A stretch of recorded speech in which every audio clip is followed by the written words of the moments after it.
What's going on, everybody? It's your boy Randall D, TechGeek RLD, back again with another video. Now, this video can be a little different. This video is more of a discussion type video, a fiber optic, let's talk type video. So, if you're in the market for a new graphics card, you may want to hold off. Do not buy no video card right now. Hold up. I know you want to get your game on. I know it's game time. You're tired of playing on the Xbox and the PlayStation. You're trying to get your computer built. If you're looking to buy a graphics card, do not buy one yet, because rumor has it Nvidia may be on the verge of releasing their next generation of graphics cards. Rumor has it the next generation of cards are going to be announced, maybe towards the middle of August, towards the end of August, and hopefully the cards will be released sometime this fall. And what does that mean for the purchasers? What does that mean for the consumer who's looking to buy a graphics card? First of all, when Nvidia releases the next generation of graphics cards, the current graphic card prices in the store are going to drop. Obviously, the retail stores such as Best Buy, Newegg, Amazon, all the typical tech places, they're going to have to, release or get rid of the current inventory of the current cards to make space for the next generation cards. And by doing that, the prices for the current generation are going to drop. Not to mention that there's just the fact that there's new tech out there. For example, in the cell phone market, when the next Galaxy S10 come out, the Galaxy S9 price is going to heavily drop just to make people, buy the next one or the new one that's coming out. It's just the way technology works. So you don't want to be that person that's going to go spend the current price of a GTX 1070, for example, costs $399. Don't be that person that's going to spend $399 on a graphics card, and then in a month or two, the price of that card is going to drop to almost 30% or 40%. So the next thing you want to consider is the fact that, if you currently have a GTX 1070 or GTX 1080, there's no need for you to even purchase a new card. For example, my current monitor is a 1440p monitor by Samsung, and it has the max refresh rate of about 75 Hertz. So my current graphics card, the GTX 1070, already maxes out every single game I throw at it. Rise of the Tomb Raider, Gears of War 4, Destiny, Doom.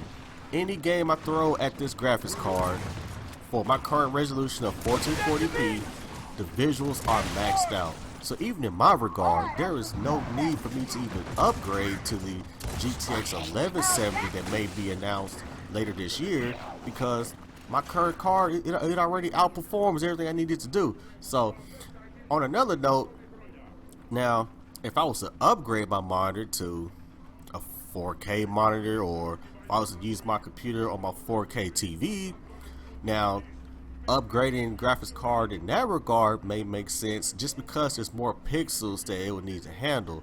A GTX 1070 cannot run games at 4K and keep 60 frames per second at ultra visuals. Now if I cut back the visuals to like low quality, medium quality, the GTX 1070 probably could handle 4K 60 frames per second. But I'm the type of person, I need ultra visuals, I need the highest textures, I want the game to look as beautiful as possible, I want the frame rate to be as high as possible for fidelity. So the 1440p resolution is like the sweet spot, and when you're playing at a desk, you're already up close to it anyway. So that's just my take on the current situation of what's about to happen as Nvidia introduces the market to the next generation of graphics cards. I'm not sure what it's going to be called. The current generation is based on the Pascal architecture. I think the previous generation, the 970, the GTX 980 Ti, I think those are based off the Maxwell architecture. I could be wrong, sound off below. But the current generation, the Pascal architecture, is already powerful enough to run all of today's games. If you get a 1070 or 1080 at least, it's already, those two cards are already powerful enough to run every single game on the market at 1440p, at 1080p. And if you get a GTX 1080 or 1080 Ti, you're in 4K territory, 60 frames per second right there, which you're looking at $450 to $500.